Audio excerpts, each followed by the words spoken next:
98 Not Out, sponsored by Shepherd Neame, proud supporters of cricket in Essex. Ah, yeah. Some great tunes there. So welcome to the show. Hello, Mr. David Masters, a legend. Hello, Brett. How are you? I'm very well. How you doing? I'm good. I was just enjoying the music. A few banging tunes there. But Mark Butcher or Style Council. So how are you doing? You in good form? I'm really good, really good. Apart from being locked down, all good. How are you coping with it all? Yeah, okay. We've got a nice big garden, and we're quite fortunate. So you're still showing the boys you can still do it. Well. Kids are showing me nowadays, mate. To be honest. So that for people that are listening that need reminding. David Masters, 672 wickets over a 16-year career. Once took 93 wickets in a single season. Best figures, 8 for 11 against Leicestershire at Southend. My God, what a day that was. Metronomic, he has been described as. Hoddy, just an incredible time, and a lot of people have you in very, very special regard at Essex for your time there. Tell us a bit about your memories of playing at the county ground. Oh well, it was probably where I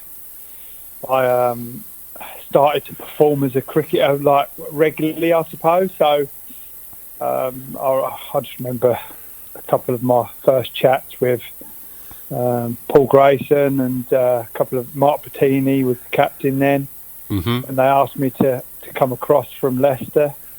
They asked me what they wanted from what they wanted from them and what they expected of me, and I just said, like, obviously I just want to come and enjoy my cricket, and do as best as I possibly can for the club, the first year was a great year for us. We won the Friends Provident. Oh yeah, Lords against Kent. So that was a nice start. You must have upset a few mates that day. Yeah, I did. I think I got Keysy out early on that day, and he said he didn't hit it, which made it even better, I think. He must still tell you he didn't hit it to this day. Oh, he does. But that's even better, the fact that I got him out and he wasn't. That was even better. So, for kids listening, and for aspiring cricketers, and even for old has-beens like me and Brett, your accuracy was absolutely legendary. We were talking a minute ago about it was Fozzie's 40th birthday yesterday. Yeah, I see that. Yeah, and Essex have put on their Facebook, they put a montage of Fozzie's greatest catches, and someone wearing the Essex number 9 shirt featured quite a lot. When I've talked to Fozzie in the past about, keeping wicket, he would always say that keeping against you was always his greatest pleasure because you were so accurate, you were so consistent. What was your secret? Why could you do that so regularly where others seem to find it difficult? I think I actually just enjoyed bowling. Yeah. And I know that sounds quite strange, but if you ask a lot of bowlers, they bowl because they have to bowl. But I think I actually enjoy bowling. So as a kid, I'd bowl so many overs in the nets. There was no restrictions then. Yeah. There's no restrictions on how many overs you bowled in nets and things like that. So I suppose by the time I got to the stage of obviously playing with better players, playing county cricket, all my basics was there because I've done so much. So all I had to worry about then was actually what can I do with the ball? What skills can I learn? Because I had my line and length, as people would say. I'd bowled so many overs that was just natural. That just come naturally, just to bowl that error. I could have done that with my eyes closed. So it just gives me that, I suppose, that little bit of an edge to be able to go off and train. And when I was working on things, I didn't have to work on line and length. I could work on the skill. So, which obviously takes years and years of practice. But the the quicker you can learn that, the better you're going to be for that. So practice is the key to it. I think so. Me personally, Yeah. it's like anything. They say if you do it so many times, you will become good at it, and you will be able to do it with your eyes closed. So I'd say that I just done so much of it. I bowled and bowled and bowled and bowled, which obviously give me that inner strength to be able to bowl long spells and lots of overs as well. Did your inner strength also come from what you was doing over the winters? Yeah, probably that helped. Obviously the building site, the hard winters.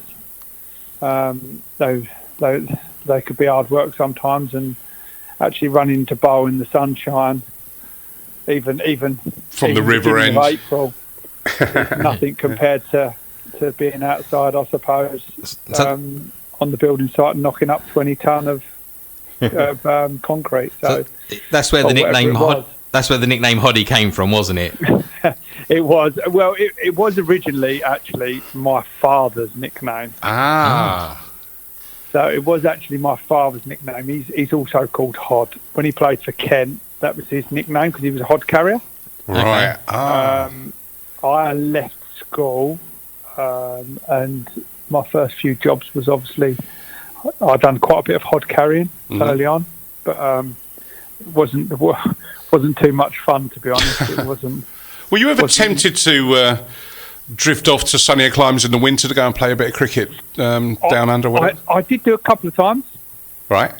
I went to Australia twice early on, and then after I'd done it for the first couple of years, I think when I started playing county cricket, first team cricket regularly, I bowled so many overs that going away in the winter was just wasn't worth it.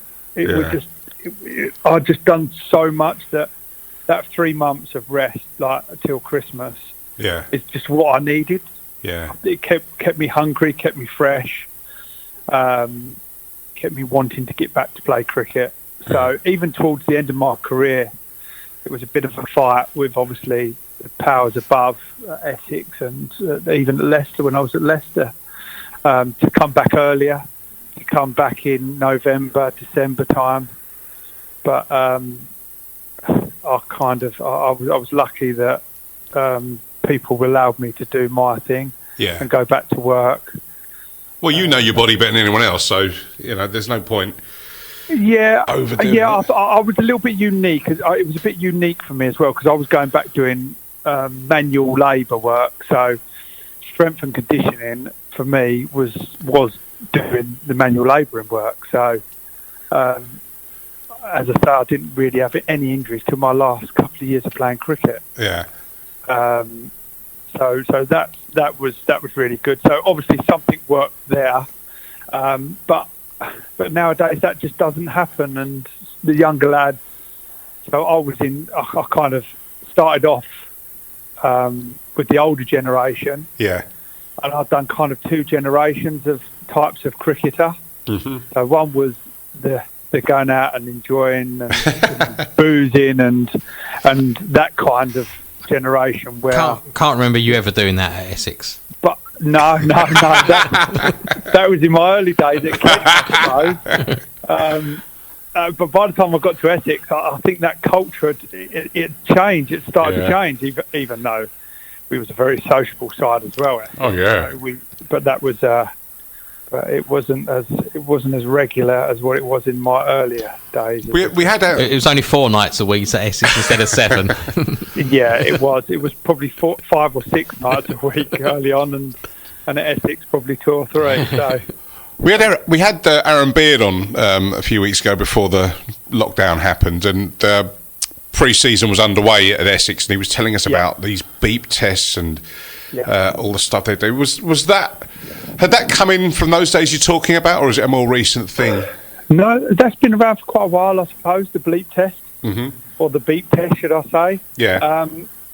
Like I suppose the first real was at Kent, I suppose. Paul Nixon. Oh, yeah. Turned up. I think we'd had it for about a year or 2 before he got there. and he turned up and he was meant to be this. Well, he was this fitness fanatic.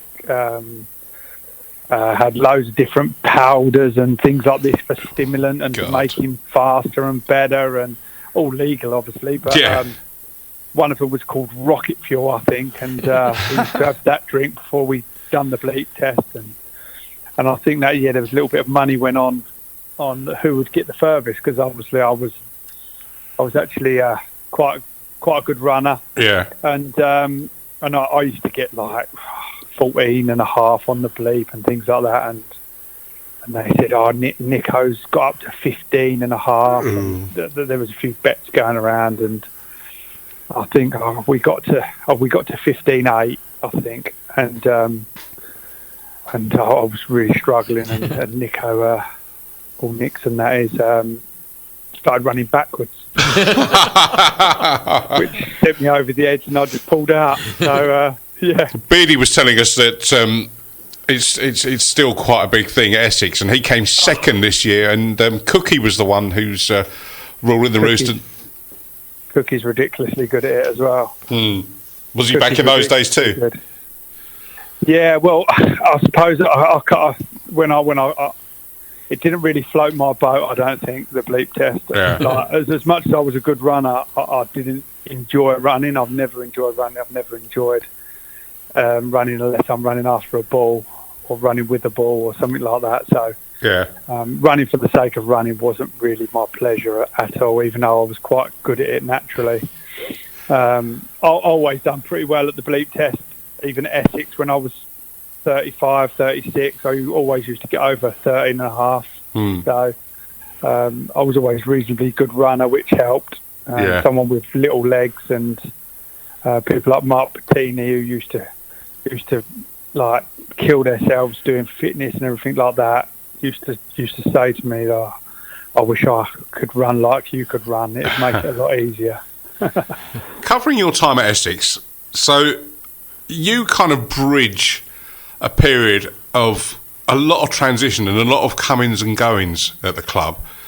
Tell us about some of the players that sort of stick out in your mind. Not necessarily if they were the greatest or whatever else, but they were, for whatever reason, memorable to you. Obviously, you play under lots of different captains and lots of different coaches, and you play with lots of high talented players, and you play with some not so good players, but very gritty and good team players. But obviously, Mark Bettini stuck in my head as an excellent captain.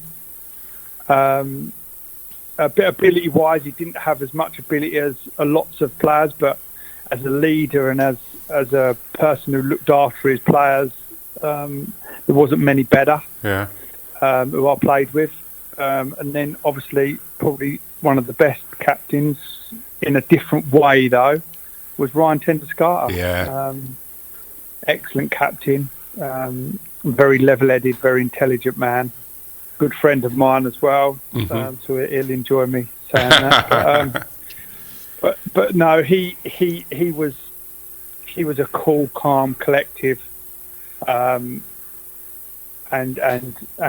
when it was hard and things were getting tough, he was a very, very good man, very good team person, led from the front. So he was a big player for me.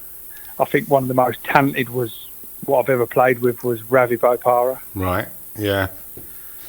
Such a talent. Probably underachieved, I think, for him. Yeah, and I think he'd admit that himself. I think, and I think the penny sort of just dropped in the more recent years that he needs to make the most of himself.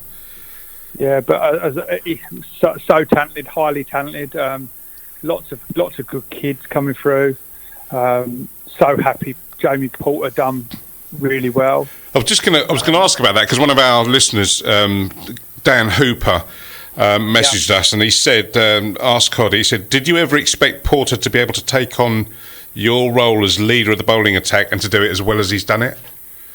Yeah, I did expect it, and And I suppose when he come along, I used to always say to everyone, I used to say, I can't wait for him to be ready, then I can retire then. and I used to say it to everyone, and he's got that desire. Mm-hmm. He's got that oomph. He's got that way about him that I just knew that he was going to be what he is, and how he's going to keep on doing that.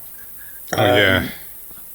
He's been brilliant, hasn't he? Like, even when I was playing with him, the last, I suppose, 2 or 3 years, he was getting better and better. Always wanted to learn. We spoke loads. Even when I finished, we spoke quite a lot. He'd ring me up and say, "Oh, I've had a disappointing day today. I've not," and just always we banged on about basics and going back to what you know and bits and pieces like that. So he's done brilliantly, and so happy for him. I think you've got a legacy amongst the current crop as being a real mentor to the younger guys when you were at the club. I think Ports would say that. I know Tom Wesley said the same sort of thing as well. That you did spend time with the youngsters back in those days. It's quite strange really, because all the senior guys when I was growing up wouldn't give you the time or day really. Yeah. They kind of, at the end of the day, it was their job, it was their livelihood, and they looked after themselves a little bit. Not all of them, but most of them. And I always said to myself that I would never do that. And when my time was right, I would retire on my own terms. And I suppose I never feared anyone else taking my spot. I wasn't worried about things like that. That never entered my mind. I always had great belief in my own ability.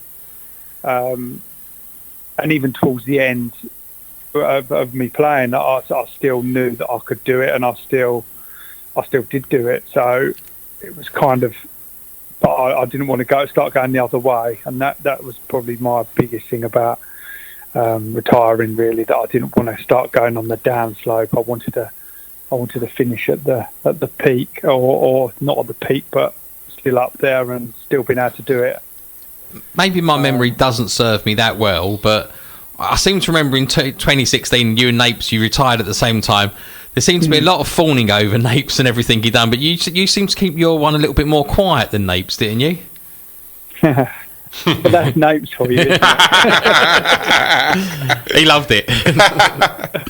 You say about not being worried about your place, but you did have, or there was down the years, some quite serious talent. We talked about Jamie Porter, but wind it back a little early.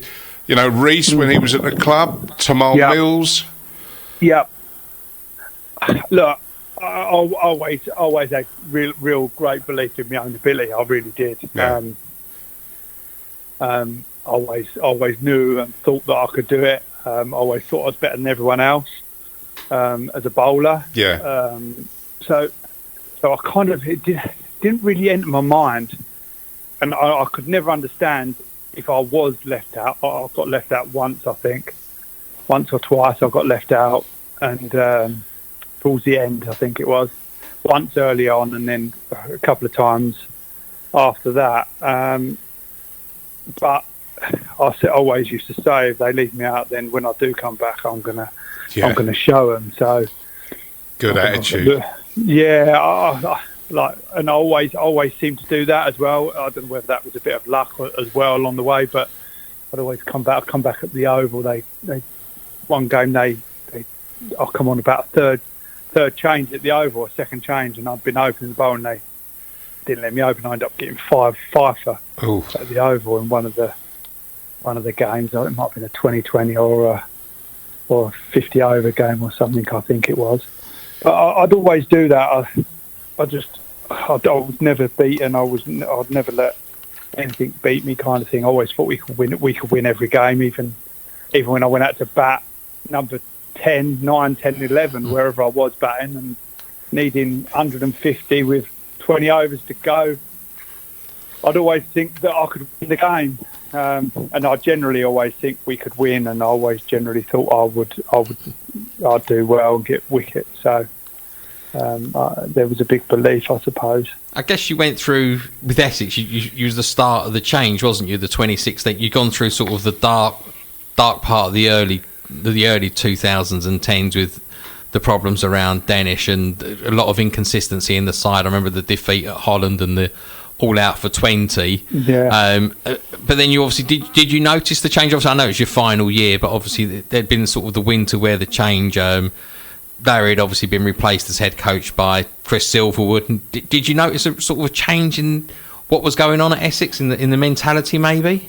Yeah, there was definitely a change. Ability-wise, I knew we had it for a long time. Players-wise, we definitely had it for a long time. We got a bit stuck in the fact of how do we play, what we're going to put all of our eggs into. Are we going to try and do well in 4-day cricket, or are we going to try and do well in 1-day cricket? And that took a while. That took ever such a long time to work that out. But and they've just started to do that, haven't they? Where they, like, obviously last year they win 1-day competitions and they win championships, the longer format. I think good sides and good players and good teams, that's what they do really well.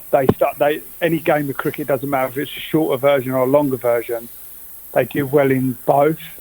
And we just started to do that. Towards the end of my career. Yeah. Which was a shame it didn't happen earlier, because I knew it. We lots of us knew it could. Yeah. I suppose we had a lot of discipline things along the way. I think, like, as in, we didn't do the right things all the time. We were still a little bit naive about how we went about cricket matches and things like that, and leaders and things like that. Obviously, when Mark Patini started off, he was very raw, but he knew what he wanted, and we done very well early on. And then obviously when Tendo come in, I think he was a massive difference. Mm-hmm. And obviously Chris Silverwood was a strong man. Look, I think Paul Grayson put lots of good things in the right places. We just didn't finalise how we should have when he was there, I think was the thing. And I think maybe he was too friendly with lots of people at the time, and it was very, very matey, and there wasn't probably head coach, which was a bit stronger and a bit stricter with and doing it the right way sometimes, like Silverwood, who was very methodical in what he done. Yeah, it's no surprise to see him doing well with England now, is it? No, exactly right. He was always heading in that direction because that's how he was. He was a winner. He was always going to be a winner in everything he done. He was so determined, and so he put everything into it. I'm not surprised at all. He's done so well with England as well. We do have a couple of people that have got some questions that we've been asked to put to you. Yep. So one of them was, what did Andrew Strauss say when you told him you could do a job for England? I told him at a dinner table, yeah. I was with David Nash, the wicketkeeper. Yeah. A lad called John Maunders, who played for Middlesex and Leicester. Did he played a few games for Essex as well? Yeah, he played for Essex as well, for a year or so. Yeah, we sat down. It was actually, where was it at? It was at Brentwood, I think. There's opposite the Holiday Inn, there's a little pub over the other side of the road. Oh, the Nag's Head. Yeah. Is it Nag's Head? Yeah. We was in there actually, and we sat down and we was just talking and that, and I said, I asked him when he was going to pick me. Obviously. And he looked at me quite strangely, and I said, I'll get all the wickets at the moment in county cricket. I said, so what else am I meant to do then? And he said, I don't think you bowl's fast enough. And I said, well, seems to do all right when I play against you and all these other players. I seem to get used all out for fun, and we had a bit of a laugh over it. And David Nash, he rings me up here or texts me every now and then and says, Strauss has said he should have picked you. So we have a bit of a laugh over it. So a serious point, though, in that Jamie Porter and even Sam Cooke, they are your kind of, I'll put it in inverted commas, pace, the sort of 78 to 82, hitting the top of off stump, moving the ball away, getting the nicks. Yet, again, I mean, Port, he got called up a couple of years ago, spent the summer carrying drinks, taken a load of wickets, and never seems to get overlooked for somebody who can bowl at 90 miles an hour, because that's got to be the only way. It's strange, but I do understand it. I do understand that if we can teach someone who bowls at 90 mile an hour to do what we do at 78 to 82 mile an hour, then that would be amazing. But that doesn't happen very often. No. And I think me personally, I think you need a bit of everything in every side you have. Yeah. You need pace, you need swing, you need seam, you need spin, you need different types and varies of bowlers, but you need the best of each one of them. And unfortunately for Ports at the moment and myself when I was playing, you had Jimmy Anderson. So it was always going to be hard with someone like that. And of the people that bowl around that kind of pace, he's probably the best of it. Exactly right. So as much as people have said, "Oh, you've been very unlucky and you've been this and you've been that," well, I wasn't as good as him. So that's just how it is, and I've done as best as I could with my ability. So I was happy with that. Don't do yourself down. It wasn't too bad. I've got 3 questions from Debbie Knight. I'm sure he knows Debbie very well. Yeah, no, Debbie. Because we know her well and she's a big fan of the show, we've let her have 3 questions. So, question 1: who was your most influential coach?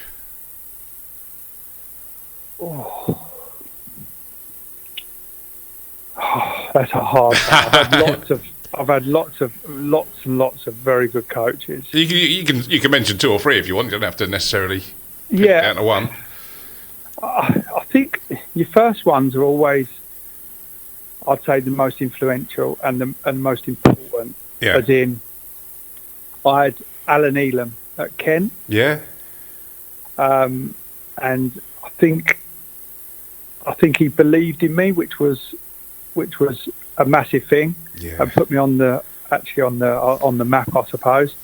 So he actually gave me that opportunity, give me that chance, and pushed me and directed me in the right direction. So he would obviously be one of my biggest. I learned ever such a lot from Paul Grayson. Yeah. He gave me that opportunity to play at Essex. And John Wright, the Kent coach. Yeah. I'd say he got apart from obviously when I was at Essex as an early stages and things like that. My first year as playing first class cricket was with John Wright, and he got the best out of my bowling. I'd say maybe not out of my batting, but got the best out of my bowling. He was quite aggressive and quite full on. Yeah. But, Well, that leads us nicely into the second of Debbie's questions. Which player did you want to be as an academy player? Who was as a young lad? Yeah, who was the one we you never wanted? had an academy when I was playing, when I started. Oh, okay. So who did I want to be? My most inspiring, I suppose, was Ian Botham. Right, yeah. I always wanted to be an all-rounder. Didn't quite make that, but I always wanted to be an all-rounder, and Ian Botham, I'd say, was my idol.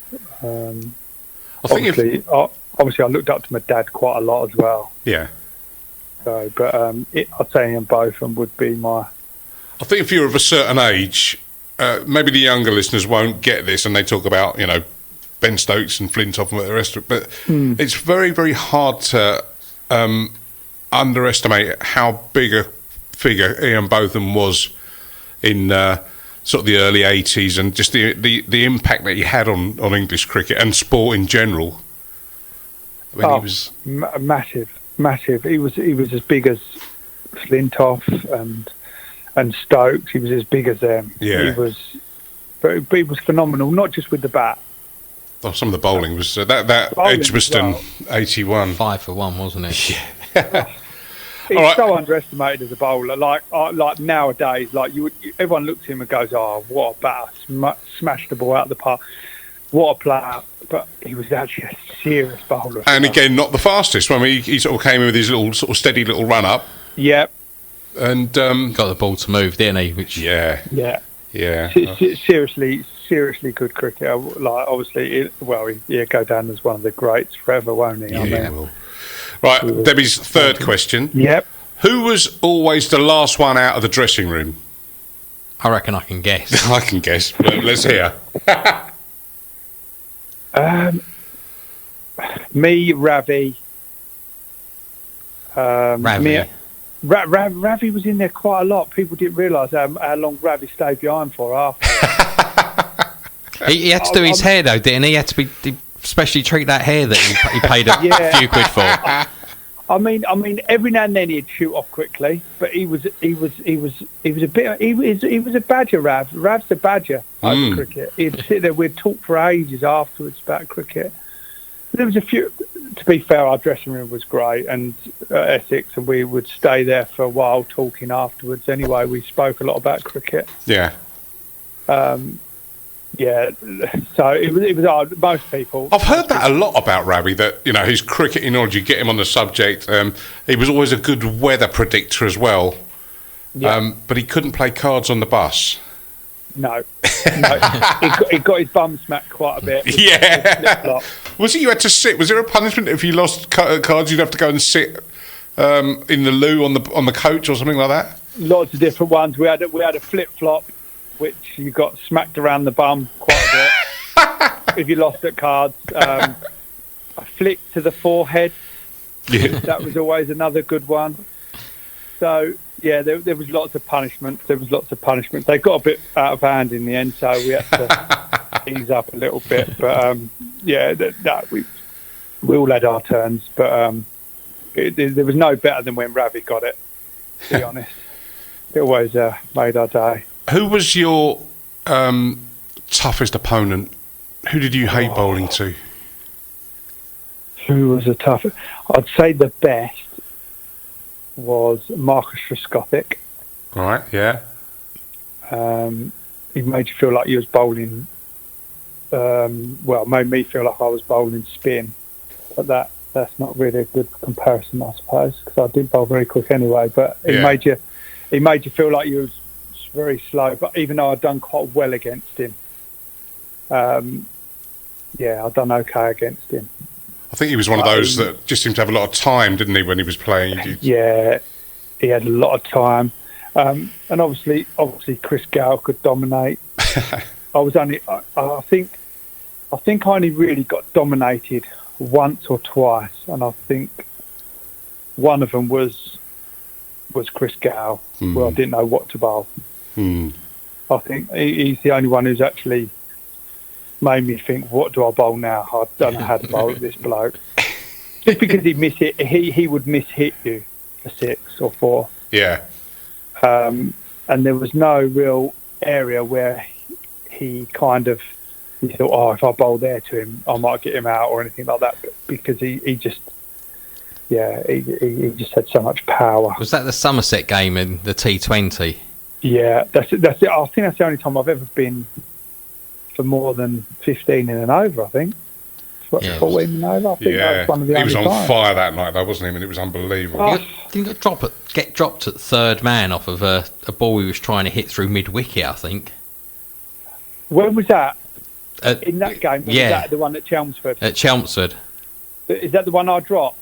Was it you that was? I can't remember if it was you who was bowling. I remember he was playing the ball and he went down to third. Was it you that put him down? He had a great game at Essex that night, didn't he? Yeah. I think I put him down on 16 off Reece Topley. I was still looking over mid-wicket as it flew down to me, and it was only the supporters what said catch it. I remember dropping it, remember dropping it, and it like kind of trickled over for 4 as well. And Topper's had his arms on his hips, and I put my hand up, apologised, and one of the supporters behind me said, "That's it. He's just dropped the game." I remember when he batted in. Do you remember Ravi's benefit game where we had all those all-stars come down and play? And I think the idea was for them to bat first and for Chris to sort of bat in the same sort of style as he did that day in the T20. Yeah. And he came out wearing sunglasses and the crowd were going mad. And I think he did hit a couple of massive, great big sixes. Nick Brown called him. Nick Brown. And he was right in front of me. And I think the instructions were not to catch it. Yeah. And he caught it, and he looked around. I was right there, and he's looked at me and he's gone, "Well, I can't say what he said." Just thought I played in another game like that at Kent against Lashings, first ever Lashings game. Oh yeah. And Viv Richards come walking out with his floppy cap on. Oh. And I remember coming on to bowl after he was in for about, I don't know, 4 or 5 balls. And I bowled a ball and he smacked it from outside off over mid-wicket for 1 bounce 4. And then next ball I bowled one back of a length, which I shouldn't have really done because it's not the right thing to do to an eldish man who was just turning up just to entertain the crowd. He got an ovation on, an ovation off. And he kind of top-edged it, went straight up in the air. And Andrew Simons was under it, and Did he drop his beer? And I was going, "Catch it," and all the other players were going, "Drop it, drop it." Back. I was going, "No, catch it!" And I remember he dropped it, and I turned around and like all the boys was like laughing and thought it was widely amusing. But yeah, so that was one of my big scalps, which I never got. Right. Before you go, we were just talking to Samit Patel earlier on. Yep. And we were asking him about Nottingham Forest, his team. Who's my team? And we know that you're a big Man United fan. We know that. Yeah. So, what do you think United have turned the corner? Do you think Bruno Fernandes is going to be the saviour? Are the glory days coming back? What do you think? I think they are. I think they will do. I think Pogba could be a difference if he stays and wants to stay. Yeah. I'd like to sign Sancho. Mm-hmm. That would be nice as well. You're not having Harry Kane, I'm telling you that now. No. I love Harry Kane. I think Harry Kane's a great player, and obviously, short term, I think it'd be a little bit like Wayne Rooney, to be honest. I think as soon as he gets to near that 30 age, I think he'll hit him quickly, because I think he's not the quickest as it is, and I think losing that little half a yard might be the difference. He's played a lot of football as well, so I know, because Rooney finished quite early, really, didn't he? He wasn't at his peak. So I like Harry Kane at the moment, but I think that'd be a short-term fix. But the boy Haaland he looks a good bit, doesn't he? Wan-Bissaka nicked off us. He's a very good player, very good defender. Yeah, he is. Nick, they paid 55 million for him. I won't say bargain. I'm getting a bit worried. We seem to have a lot of cars appearing in our car park for somewhere that's not meant to get any visitors. Yeah, is it because I'm on the show? I don't know. Yeah, they think you're in here. They want autographs. Yeah. They're obviously all think you're here, mate. They're going to turn up. What can we say? It's been an absolute pleasure talking to you, mate. Thank you very much for taking time out to chat to us.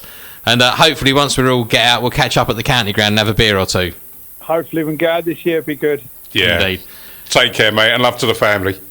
And to yours. Cheers. Thank you. Keep well. Go well. Cheers, Brett. Thank you. Bye.